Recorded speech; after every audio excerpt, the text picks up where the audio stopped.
Datuk Yang di-Pertua, fokus ketiga ialah ekonomi yang makmur dan mampan.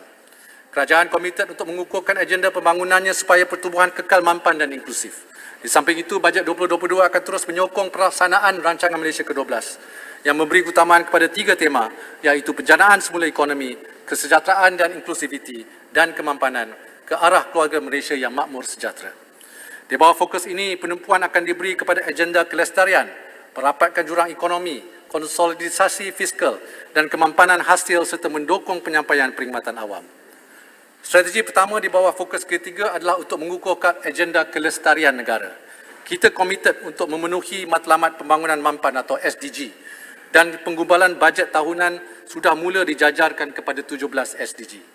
Bajet kali ini dan tahun-tahun seterusnya juga akan dijajarkan kepada green budgeting bagi beralih ke arah pelaksanaan projek dan program pembangunan bersifat mesra alam. Perubahan iklim merupakan isu sejagat dan impaknya adalah sama buruk seperti pandemik yang kita alami hari ini.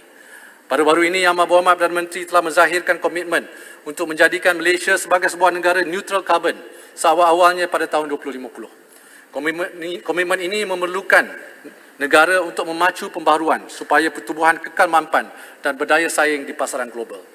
Bagi memenuhi sasaran neutral carbon, inisiatif Voluntary Carbon Market akan dilancarkan di bawah kendalian Bursa Malaysia.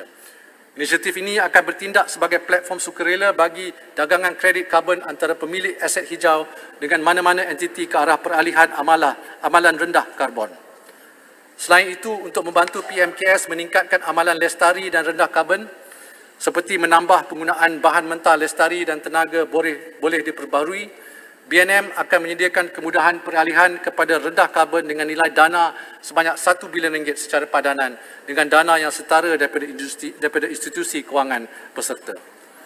Kerajaan melihat potensi kenderaan elektrik atau EV yang memiliki ciri-ciri energy efficient vehicle sebagai usaha meminimum pencemaran asap kenderaan ke udara.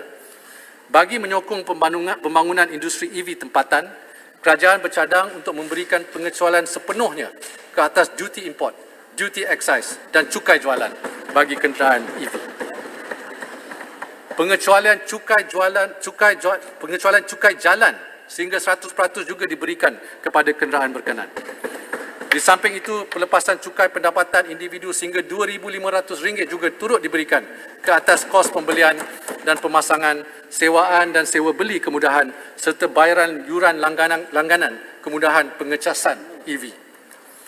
Datuk Yang di-Pertua, keindahan alam semula jadi dan kepelbagaian biodiversiti negara merupakan khazanah yang tidak ternilai harganya. Bagi tahun 2022, kerajaan menyediakan RM450 juta kepada pelbagai kementerian untuk melaksanakan beberapa inisiatif, antaranya seperti berikut. Pertama, projek pemeliharaan alam seperti Penang Hill Biosphere Reserve dan Tasik Chini Reserve serta projek pemeliharaan alam menangani hakisan pantai di Pantai Merdeka di Kedah dan mengatasi banjir di Melaka.